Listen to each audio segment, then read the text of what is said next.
Well, Ali, it is extremely difficult, and we did manage to find the remains of a carcass, and at the base of this beautiful bush,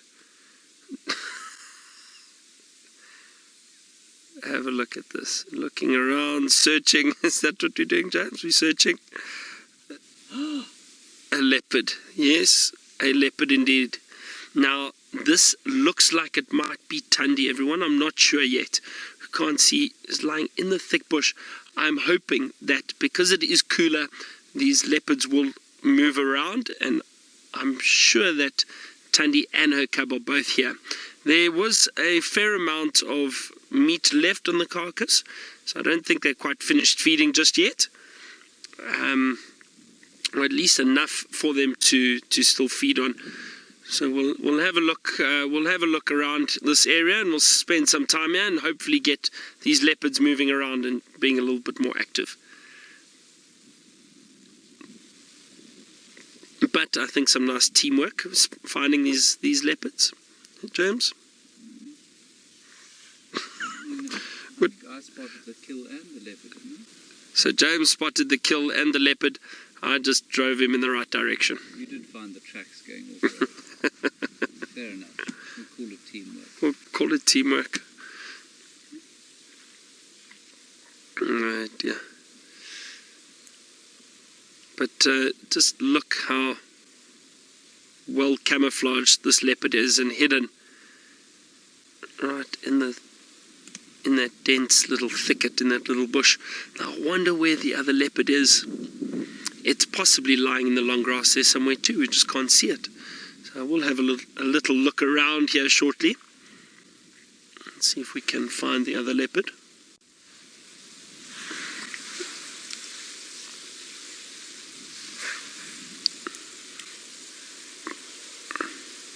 But isn't this a nice surprise? We were hoping to find a leopard. Unfortunately for us, there was a leopard in the area with a kill. Now, this kill, I think, was possibly done yesterday at some point, maybe with that weather that we had, the rain. And I know a lot of viewers always ask, are the predators more active in the rain, or how does the rain affect them? And I've always said that in my experience, leopards especially, well, leopards and lions, but leopards especially, often after a storm or a bit of rain or wind, these predators do often have a kill the next day. I think it's because it's easier for them to hunt in weather like that. It's windy, it's rainy, it's making a noise. It's easier for them to stalk and pounce on prey. So I think it does definitely benefit them in some way. Oh, a beautiful fish eagle calling in the distance. We're not far from Chitwa Dam, in fact. Calling off down to my right. We can't see them, or I can't see them, but the fish eagle was calling.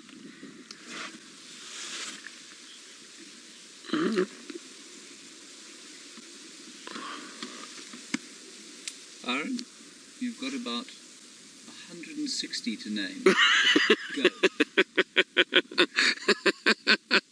Kelly, so you asked what birds stay for the winter. Well, Kelly, there are a number of species that stay for the winter, and as James said, probably about 160 species that are still around during the winter months. I think it'd probably be easier to name how many leave and how many return, but there are probably about 30 or 40 species in this area that migrate, if not more, probably more. Hang on, there's some movement there. Oh, perhaps this leopard's going back to the kill. I'm going to reposition. Give me a second.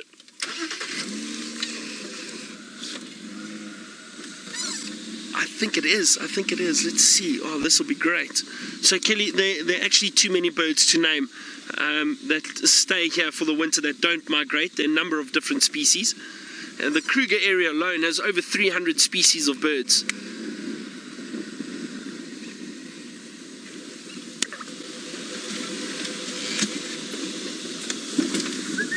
Can you see, James? Is that okay? Is that what the whistle was for? Yes. Oh, sorry. I'll just sit still here for a little bit, see how this leopard reacts to us. Looks like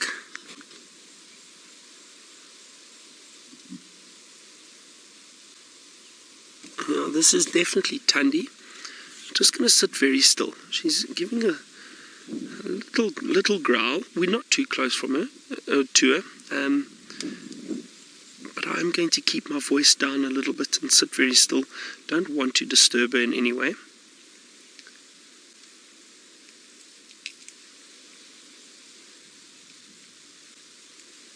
Oh, look, they've opened that carcass and you can see they've been breaking some of those ribs, some of those bones. Now this female leopard has done very, very well, because that is a large impala ram.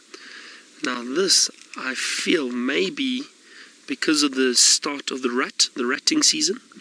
We've mentioned it a few times before. The males, when they are ratting, they are so occupied with fighting with one another that they often forget to have a look around for predators. And that is, at this time of year, you find a lot of male impala fall prey to predators. Is that correct, James? I would say so, Byron. No, well, there we go. We agree on something. This is great. Just as I was saying, that hopefully this leopard gets a bit active because it is cool. There is still some meat there. She fortunately got up and started feeding. So this is fantastic. This is really very special.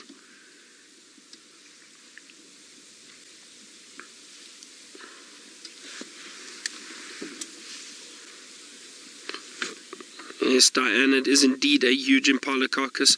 So a great meal for these two leopards, for this female and her youngster. Again, I cannot see the young leopard anywhere, the young male.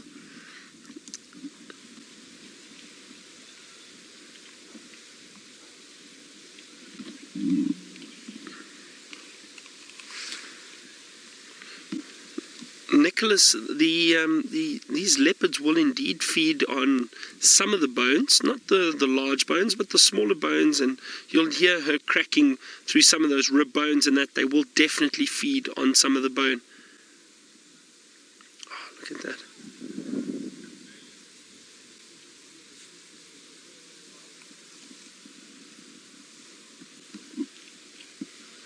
There are some other people around.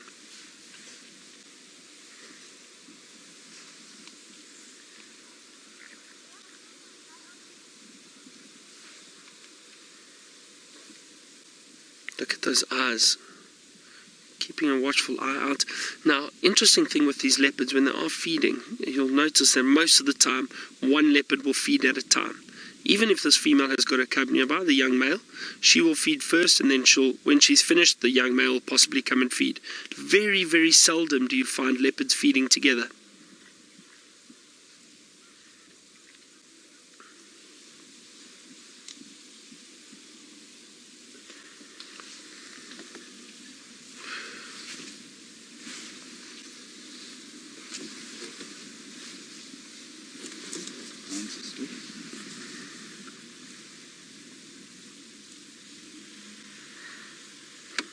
Kathy, now, this is a question that I think James might be able to help me with. How many cubs has Thandi given birth to? I think it's 2, but I'm not sure. James, do you know? 6. Is it that many? Okay, so James says perhaps 6 cubs that she has given birth to. So she's obviously done quite well to give birth to that many cubs, and she is the daughter of Karule, if I'm not mistaken. Yes. So she has done well for herself. I'm going to see if I can perhaps, not sure if Ali's back on the vehicle yet.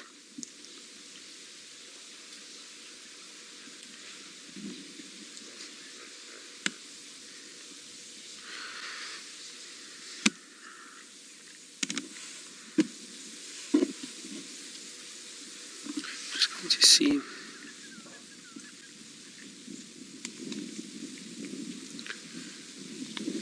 You can see how she uses the front teeth to tear at some of the meat, but usually when leopards are feeding, You'll see she'll probably use the side of her mouth.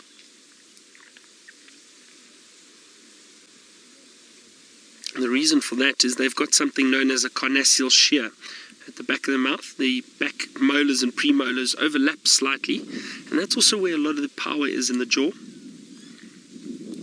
And so that allows her to feed and break some of those bones that we were speaking about that they do feed, or that they used to feed.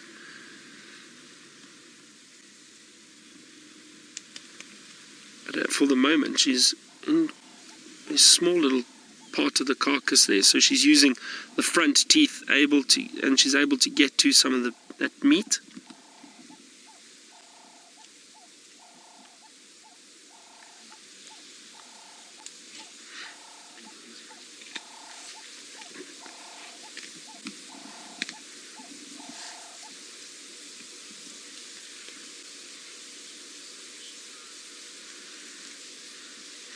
Okay, I'm just going to try and reposition slightly to give some of the other people a chance to view this leopard too.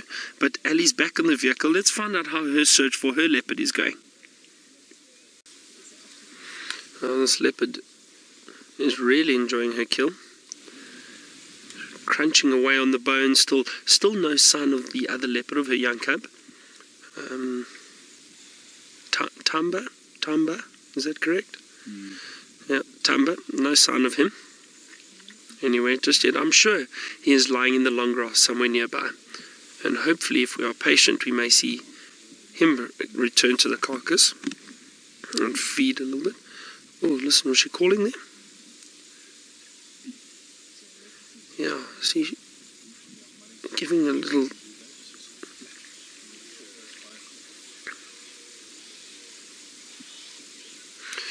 Paul Best, you asked if leopards ever bury portions of their kill. No, I've never heard of that or seen that. I don't think so. Call me Bear. Oh, call me. Get out of the way. Sorry, Joe. She is contact calling at the moment. So, sorry, call me Beth. No, I've never seen a leopard bury any of their kill. They will hoist it into trees, as we know. That's usually when they are trying to store it in a spot out of reach of other predators. I've never seen them or heard of them burying a kill at all. See, she's calling, so hopefully this young cub does come out, or this young male.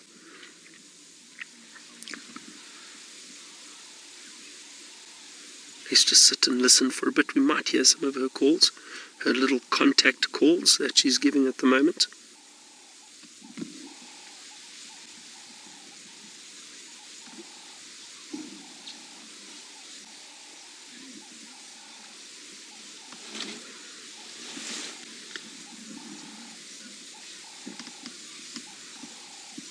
Oh, she's just disappeared there for a second.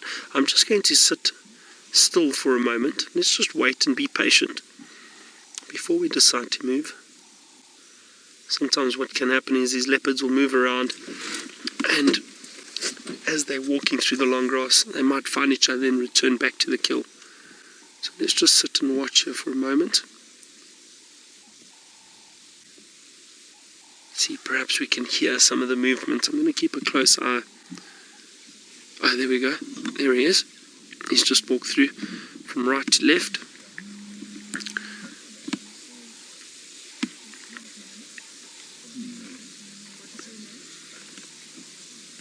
Okay, hold on a second. So he's moved behind us, or behind this little thicket in front of us, at the base of that apple leaf. But I'm just going to give it another minute. Let's just wait a minute or so, and then we'll decide where to move, because they are walking around. That's fantastic. So both leopards are here, which is great. He seems as if he was lying to the back behind that termite mound off to the right. He was lying behind there somewhere. And leopards will often do that. They'll move away from a carcass, lie down in an area, a little spot that they feel safe.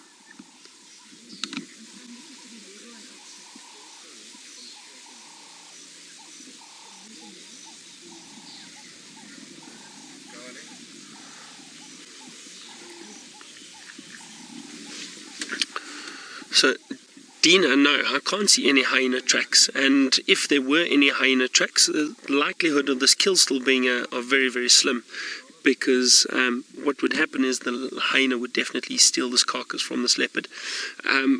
If it was one hyena, perhaps not. I have seen leopards and even female leopards stand off to a single hyena and keep them away, but a big hyena will be able to chase a leopard off quite easily and steal the kill. So this leopard's done well in keeping this kill. It's well hidden right down in this thicket, and at the moment with all that rain that we had, that moisture also masks the scent, and that long grass doesn't allow the scent of their carcass to travel too far, so that's why the hyena probably haven't found it yet. But fortunately it looks like they've finished most of it. Okay, you know what I'm going to do now is I'm going to move and see if we can't get a view of these two leopards together. I'm just trying to see where that other vehicle is moving first. Alright, and speaking about hyena, Ali's on her way to the den. Let's see how close she is. Brilliant parking there, Byron. Thank you. I've just repositioned for a wonderful shot of the leopard on the termite mound. You can see the tail off to the left. There we go. As you crossed to us, he went and moved behind the termite mound. Terribly sorry about that, but he is moving around. This is the young male, Thamba. So I'm just going to sit here again. And some of you might be thinking, please move, but these leopards are moving around a lot. So I don't want to move the vehicle too much because we will disturb them. And he is moving up and down. If he doesn't in the next few minutes, I will definitely drive around to the other side. Thandi is directly in front of me. She is in the long grass, just off probably 5 or 6 meters from the vehicle. You might be able to see her. There we go. I have a very good cameraman with me this afternoon. Sure do. Exceptional fellow. An exceptional fellow, yes.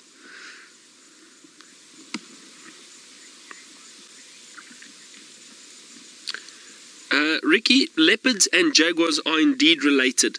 They are both part of the Panthera genus, so they are very closely related, in fact. So they roar, like the leopards roar, lions roar, jaguars roar. They give off certain sound, but their characteristics are very similar, and they are very closely related. So jaguars and leopards indeed are closely related and form part of the genus Panthera. So in terms of taxonomy, if you go right into the naming of animals, that's basically what taxonomy is. They are similar all the way right down up until species, and that's the last part of the naming of animals.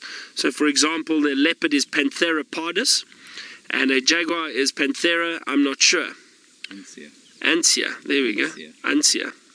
There we go. Thank you, James. Panthera ansia. So there we go. They are very, very closely related. But a jaguar is much larger than a leopard.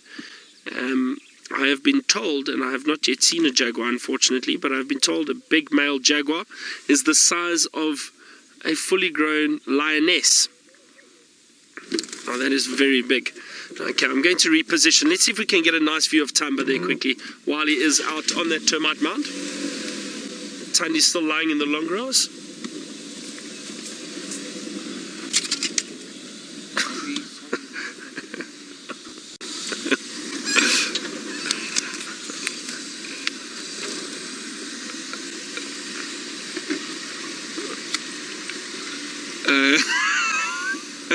James is apologizing for not turning the ambient sound down. James, please be better. Hang on, I think we're going to get a lovely view of Thamba on the termite mound. Just hold on a second, James. I'll tell you when you can turn the camera. You may now turn the camera, James, to the left, please.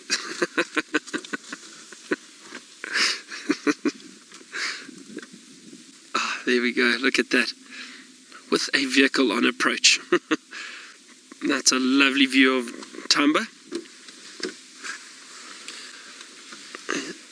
Such a wonderful young leopard, quite relaxed.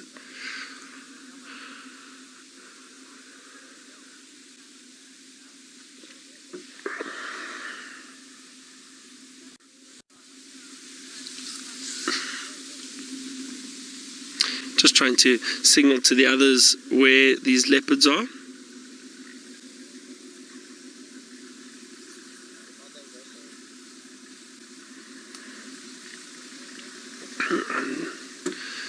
And it's always wonderful, as I was saying, this cool weather is so great to view predators because they generally do lie out in the open.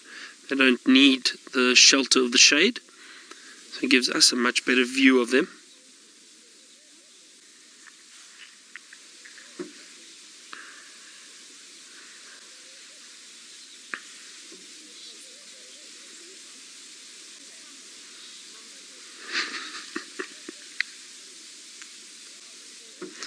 Rachel, that's an interesting question. You said, why is the clouded leopard not part of the Panthera genus? Rachel, I'm not too sure. I would assume it's got something to do with the probably the physical structure of that clouded leopard. If I'm not mistaken, it's much smaller than any of the other leopards. But I don't know. I don't know for sure. James, do you have any ideas or any guesses? I don't. Can you hear me? Can you hear James? I can hear myself. Hello? Hello. Yes. We can hear you, James. The clouded leopard, I think, does not have the characteristic hyoid apparatus that allows it to go... no? To roar. Yes. To roar. That's the hyoid, yeah. Whereas the snow leopard, I think, does.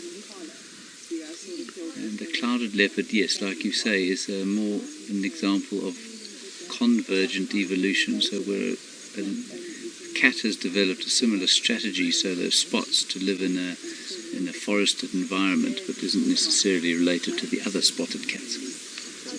Like a cheetah and a leopard. Like a cheetah and a leopard, yeah. And also cheetah does not have that hyoid apparatus, I believe. Totally different genus. Completely different genus, yeah. But the spots for camouflage.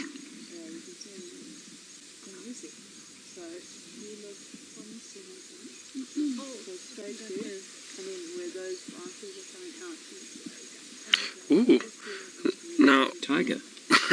Well, we've been speaking about spots for camouflage on big cats. Now Ellie says she's got something that's camouflaged with stripes. Let's have a look if it's a tiger. Well, Ellie, there's been a bit of activity from the young Thamba. He was moving around. That is Thandi that we can see grooming herself. I'm going to try and reposition. Let's see if we can get a better view of them. Hold on a second. Ooh, my vehicle is making an awfully funny sound. That's not good. James, let me know if I'm going to hit anything behind me. Okay, let's see.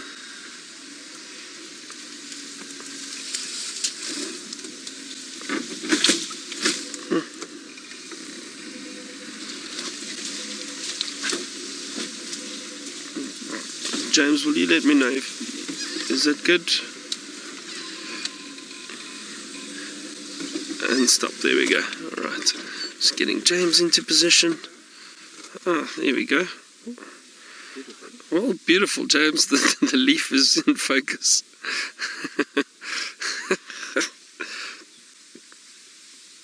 And that is Thandi. I can't... Oh, and on the termite mound, James, if you'd have a look. And Thamba is on the termite mound. You mean the termite mound behind all the trees that you parked behind? That's the one, yes. That's exactly. He was right on top. Not really. He just stuck his head up for a second. Briefly, but it just shows he is quite active. He is moving around. And that's a lovely artistic shot, that, James. Thank you. I think that's brilliant.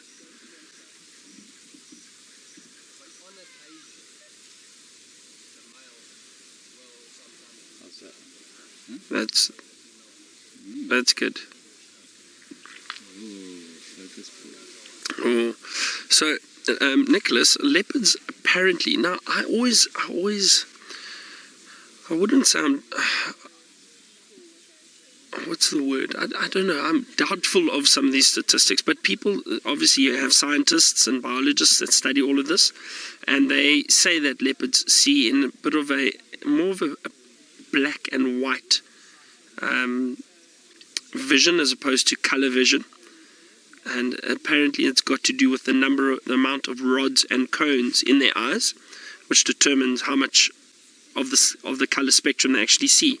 I think it's more of a shade black and white as opposed to just black and white, but that is my understanding of it. But I always wonder how accurate are they? Do we, James, what do you think? Do you think it's that accurate and scientifically proven and sound? Yes, I do. Thank you. They don't see in black and white. They see in monochrome. Monochrome, yeah, that's like a shade, yeah. So it's not a distinct black and white, but it is monochrome. Probably much more like red and green. Red and green, really? Alright. So, there you go. Red and green, James? I don't know.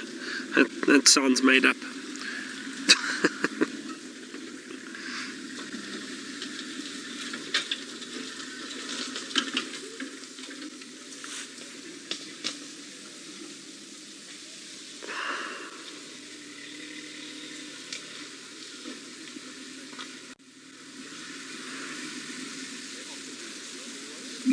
Beautiful, beautiful view of her face.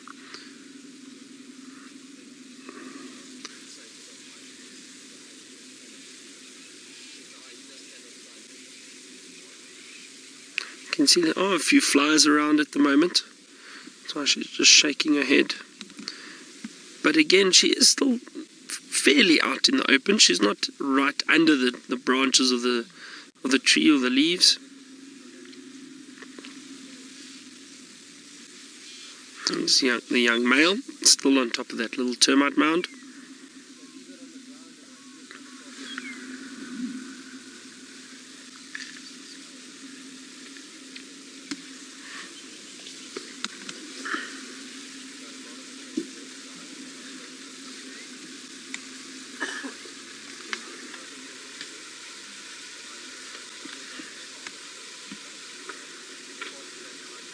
Oh, no. I might sit here for a little bit longer just to see if one of these leopards do go and feed. We'll see if they move around. But Ali's managed to find one of my favorite animals. And yeah, now we did have Thamba move around the termite mound slightly, but he's going to lie down again. Very comfortable on that termite mound. Thandi has not moved. She's still in the grass. But at least they are moving. Well, there's a bit of activity. It's not like they are lying deep in the cover of the bushes.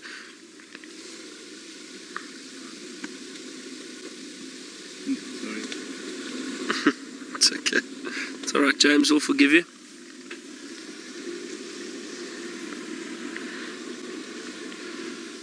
Now, neither of them have gone back to the carcass to feed. It does look like both of them had a really sufficient amount of meat. The carcass is just about finished. There's not much left there. Still a little bit. I think they'll most likely finish it later this evening and move on. Possibly go and look for water. And I wouldn't be surprised if they head down.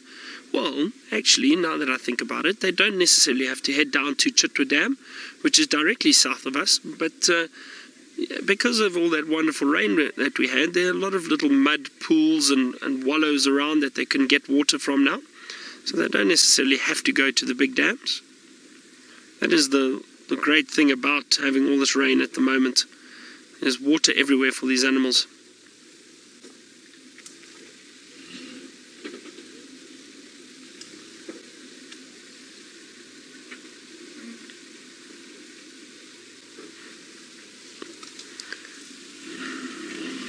I think it's going to be quite chilly this evening. James, did you pack?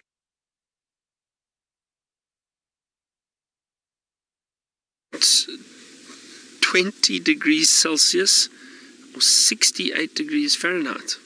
Rubbish. And that it feels much cooler than that, I'll be honest, Rebecca. I think the thermometer you are reading is inside, perhaps. Thermometer's called the internet. Is it the internet? The internet is incorrect on this one, I believe. It's definitely colder than 20 degrees.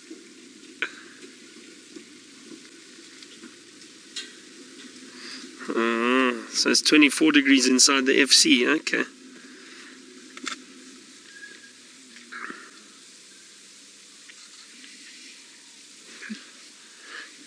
Byron, have you ever wondered what it would be like to be broadsided by a ship like the Black Pearl? I have indeed, James. That is how the leopards feel now.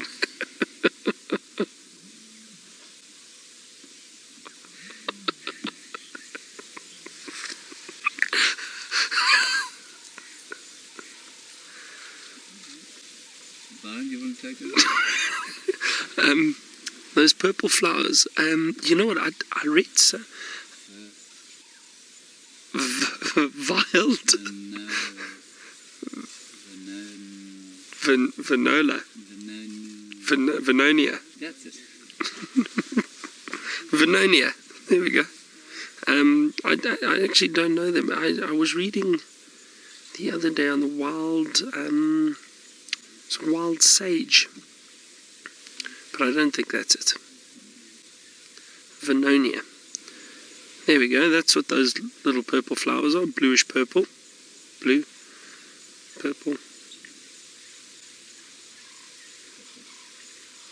It's funny, they look blue on the screen. Colourblind. Yeah, I'm colourblind like the leopard. That's right. Have you checked your exposure?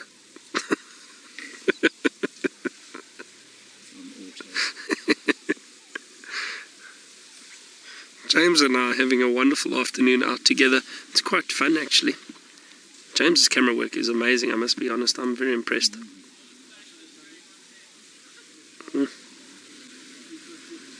Sounds like a true football fan coming into the session. The crew of the Black Pearl and Her Majesty of the Soccer Club. It's possibly Watford. Wigan. We are enjoying this. It's nice. Now, see the young male, and Tambo's still sitting on that termite mound. He's got a lovely little spot there. You might see a few flashes going off. A lot of photographers taking pictures of him there. Fortunately for us, we don't necessarily have to move into the best position, because with our cameras we are able to zoom in and we do give you a wonderful view of these animals regardless of where they are generally, which I find fascinating, and it makes it so much easier for us. Now, Thandi is still lying on the ground in the same place. She hasn't moved. She seems very comfortable down there at the moment.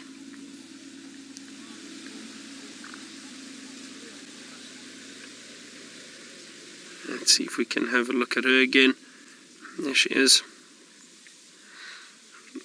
Now, I mentioned it the other day, with the changing of the season, you can see a lot of the grass is starting to turn that brown coloration, and that will obviously just help the leopards camouflage.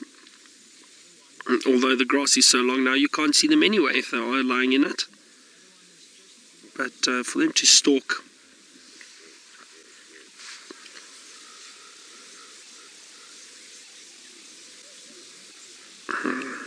what a nice sight and great start. We're going to leave these leopards. We're going to give some of the other people a chance to come and view them. I'm so glad we did get to see them and find them. They're going to finish that carcass, as I said, and probably move on later this evening.